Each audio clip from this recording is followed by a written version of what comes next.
축구나 야구, 배구, 농구 등 여러 명이 구기 종목 운동 같은 경우 하게 되면 누가 제일 욕을 많이 먹을까? 이제 보면 상대편의 어떤 부분에 욕을 하는 부분도 있지만 제일 많이 욕을 먹는 사람은 심판입니다.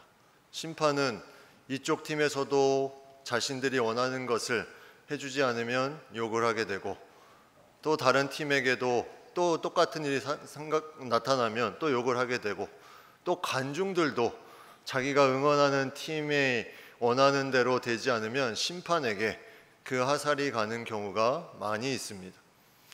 오늘은 이 심판에 대한 얘기를 좀 나누려고 합니다. 이 운동 경기의 심판이 아니라 하나님의 심판, 하나님의 심판을 말씀으로 나누다 보면 그런 생각을 할 수가 있습니다. 왜 하나님의 복을 얘기해야지 왜 심판을 얘기하나, 기분이 나쁘다 하면서 설교자가 좀 안 좋은 얘기를 들을 수도 있습니다. 그러나 성경에 보면, 특히 오늘 본문에 나와 있는 에스겔서를 보면 거의 절반가량이 하나님의 심판의 메시지입니다. 그 내용의 위에 소제목으로만 봐도 우리가 그것을 쉽게 알 수가 있습니다. 왜 이런 심판의 말씀이 많이 선포되고 나타나는 것일까?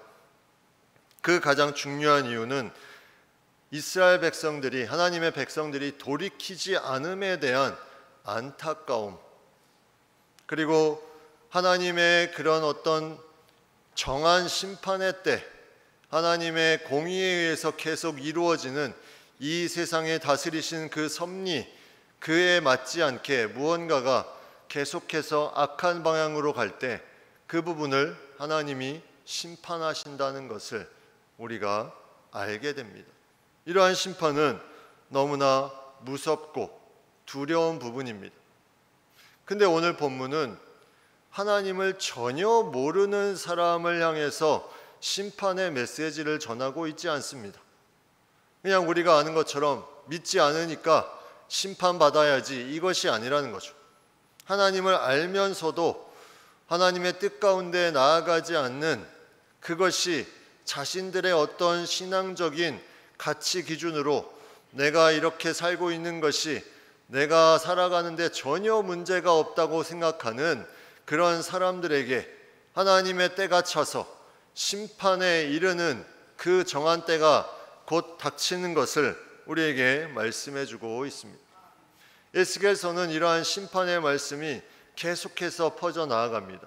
오늘 본문 7장의 앞에 5장에 보면 5장 6절에 이렇게 말씀합니다. 그가 내 규례를 거슬러서 이방인보다 악을 더 행하며 내 율례도 그리함이 그를 둘려있는 나라들보다 더하니 이는 그들이 내 규례를 버리고 내 율례를 행하지 아니하였음이니라.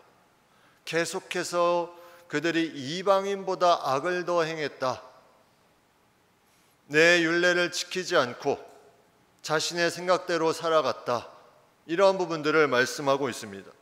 그래서 5장 8절 9절에 그러므로 나 주 여호와가 말하노라, 나 곧 내가 너를 치며 이방인의 목전에서 너에게 벌을 내리되 내 모든 가증한 일로 말미암아 내가 전무후무하게 내게 내릴지라. 이 말씀을 누구에게 하시는 말씀입니까?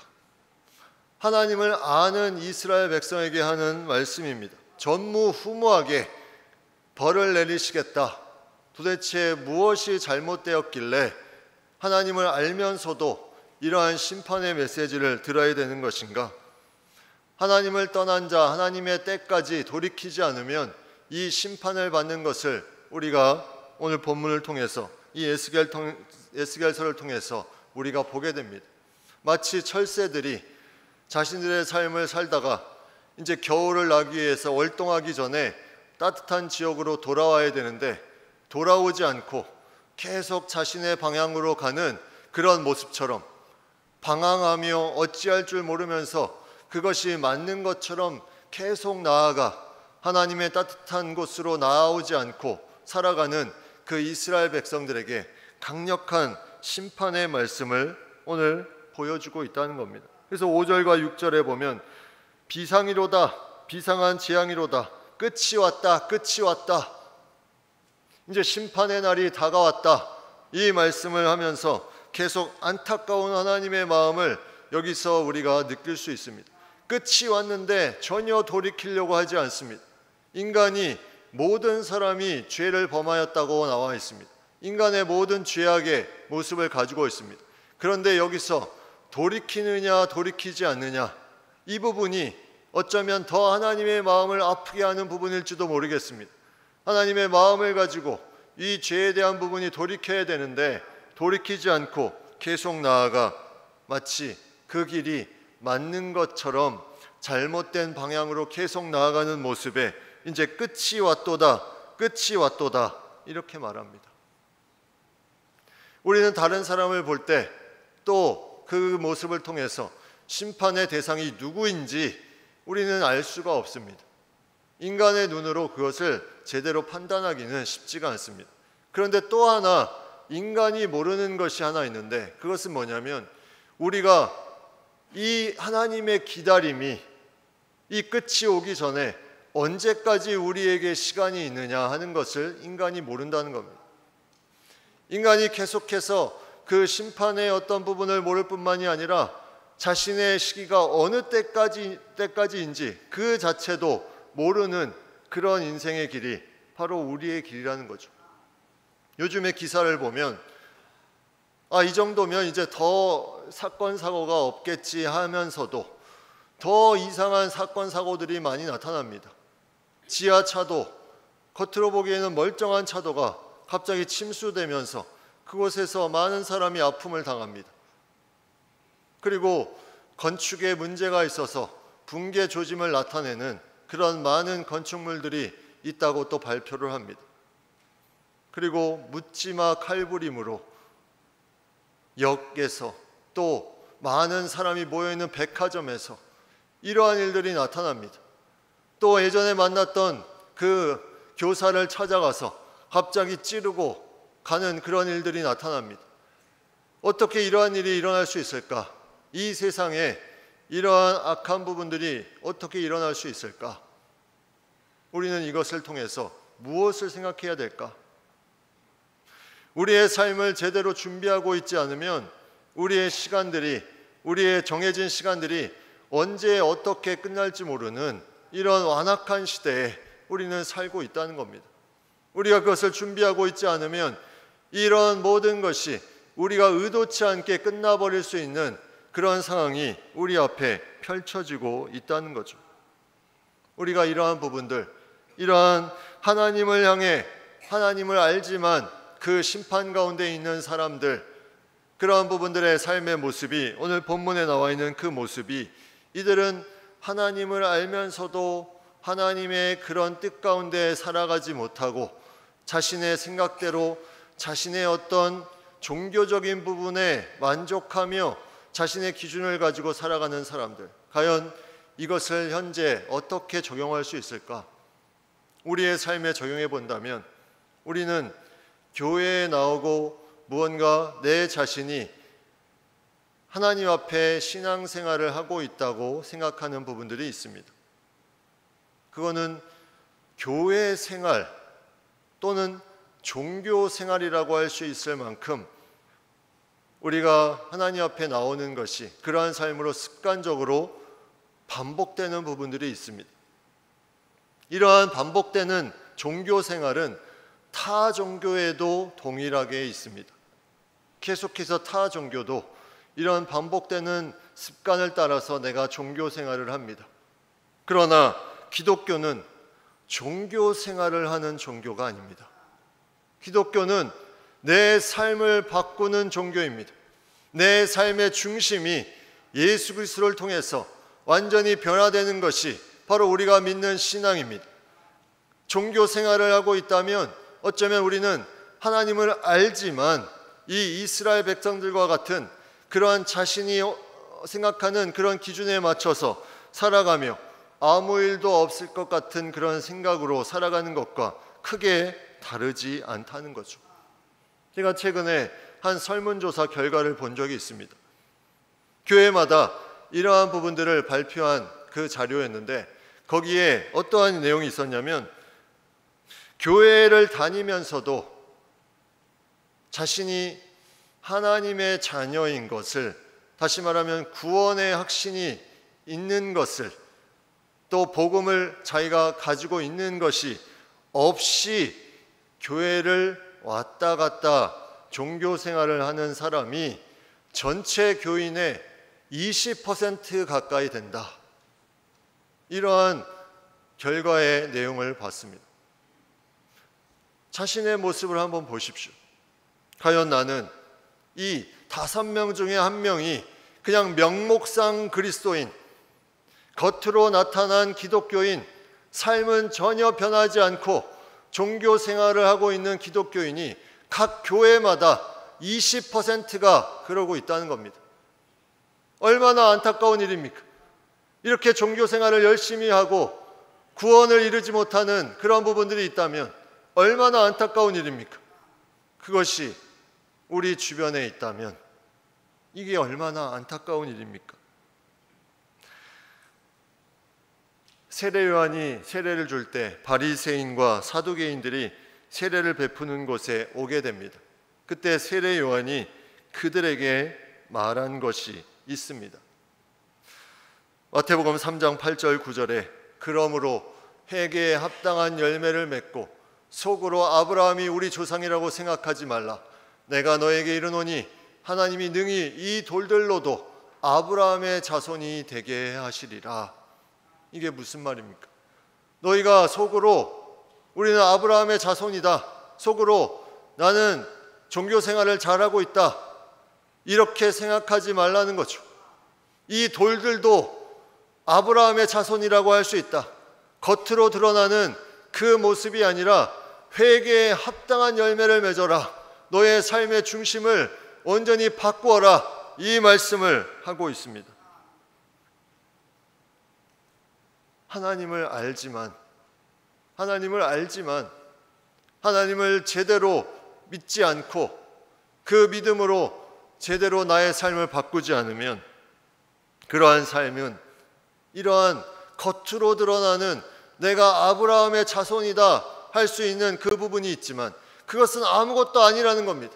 내 삶이 변하지 않으면 그러한 내가 기독교인이고 그리스도인이다 이러한 겉으로 나타나는 이름만으로는 명목상 그런 이름만으로는 아무런 의미가 없다는 겁니다. 그 이스라엘 백성들에게 하나님이 엄중한 심판의 말씀을 하고 있는 것입니다. 하나님은 알지만 이러한 자신의 기준으로 종교 생활을 하고 있다면 이제는 그 기회가 점점 줄어들고 있는지도 모릅니다.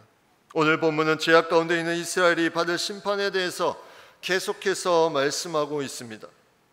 오늘 읽은 말씀 앞에 3절에 보면 이제는 내게 끝이 이르렀나니 내가 내 진노를 내게 나타내어 내 행위를 심판하고 내 모든 가증한 일을 보응하리라.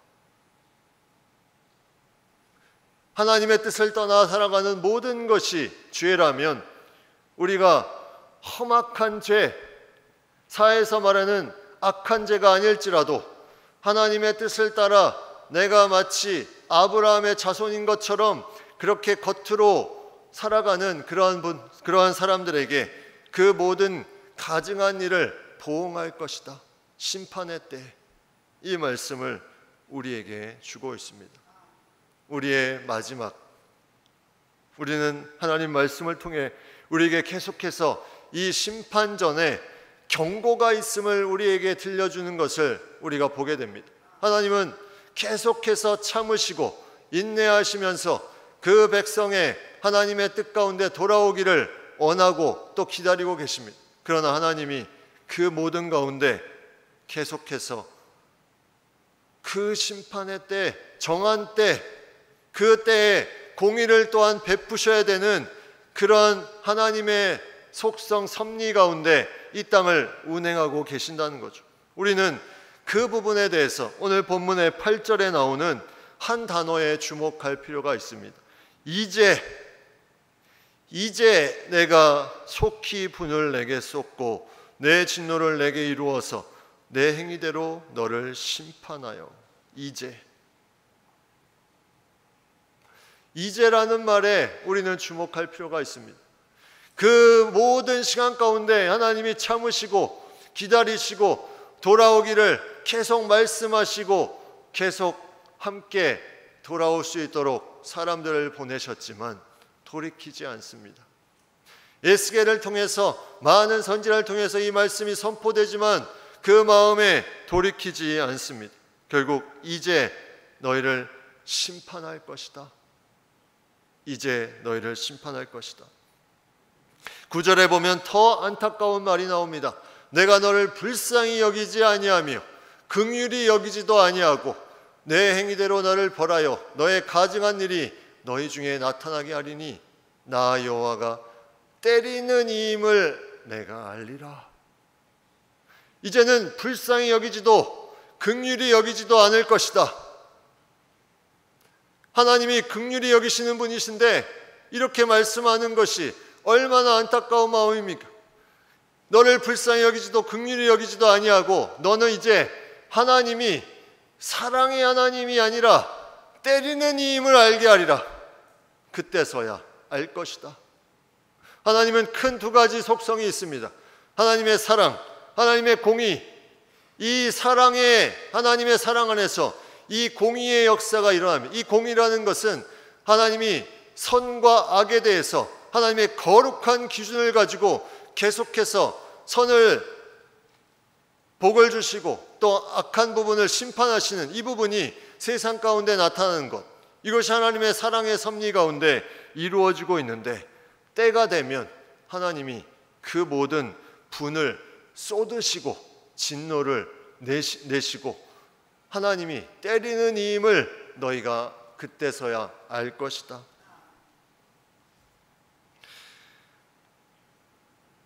하나님의 이 엄중한 심판의 말씀에 우리는 귀를 기울여야 됩니다. 자신을 돌아보십시오. 내가 교회에 왜 오고 있습니까? 내가 예배드림이 어떠한 마음이 있습니까?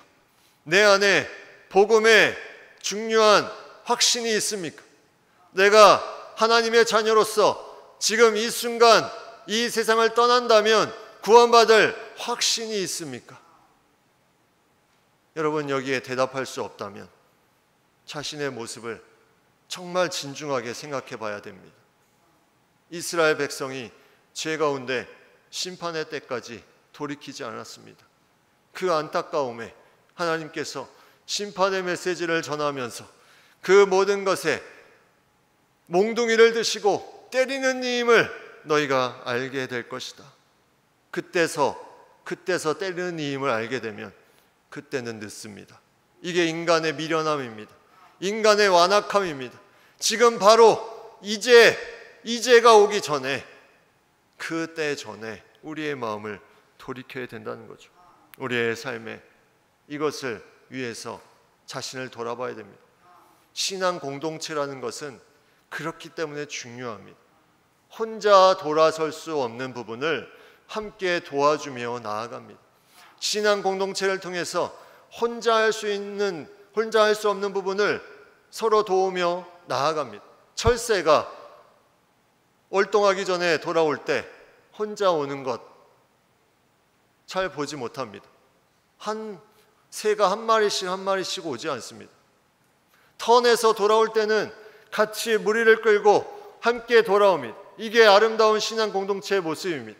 그래서 이러한 마음에 하나님의 정한 때가 오기 전에 이러한 하나님을 알지 못하고 계속 자기 기준에 맞춰서 신앙의 종교 생활을 하는 그 사람들을 위해서 저희가 신앙 공동체에서 함께 도와주려고 합니다.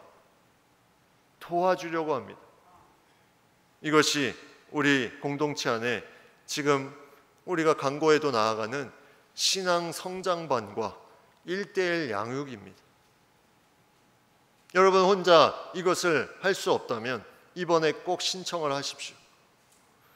여러분, 나의 신앙에 나의 어떤 자존심을 잠깐 버리고 내가 구원의 영광 가운데 영원한 생명 가운데 살아가는 것이 얼마나 귀한 것임을 깨닫고 잠깐 내 안에 그러한 구원의 확신, 복음이 없다면 잠깐 내려놓으시고 나의 자존심을 내려놓으시고 이번에 이 반을 또 1:1 양육을 꼭 신청을 하십시오. 구원의 확신이 있는, 복음을 확실하게 또 마음속에 가지고 있는 그 마음이 여러분과 함께 도와드리며 또 나아가려고 합니다. 이를 위해서 우리가 같이 기도해야 됩니다. 하나님께서 우리 교회 안에 그런 20%가 구원의 확신이 없이 종교 생활을 하고 있다면 이 얼마나 안타까운 일입니까? 그래서 저희 교회에 새로 오시는 분들은 꼭 이제는 1:1 양육을 시키려고 합니다. 새로 오신 분들이 구원의 확신이 없다면 그냥 우리는 정착시키는데 머물지 않을 겁니다. 어떤 공동체나 적응시키고 정착시키는 것은 다 합니다. 그러나 그 안에 그 사람이 정말 살아갈 수 있는 힘을, 이것을 갖도록 하는 것, 이것이 너무나 소중하다는 거죠. 그걸 위해서 우리는 함께 도우며 나아갈 것입니다. 오늘 11절 말씀에 이렇게 말씀합니다. 포악이 일어나서 제약의 몽둥이가 되었은즉 그들도 그 무리도 그 재물도 하나도 남지 아니하며 그 중에 아름다운 것도 없어지리로다.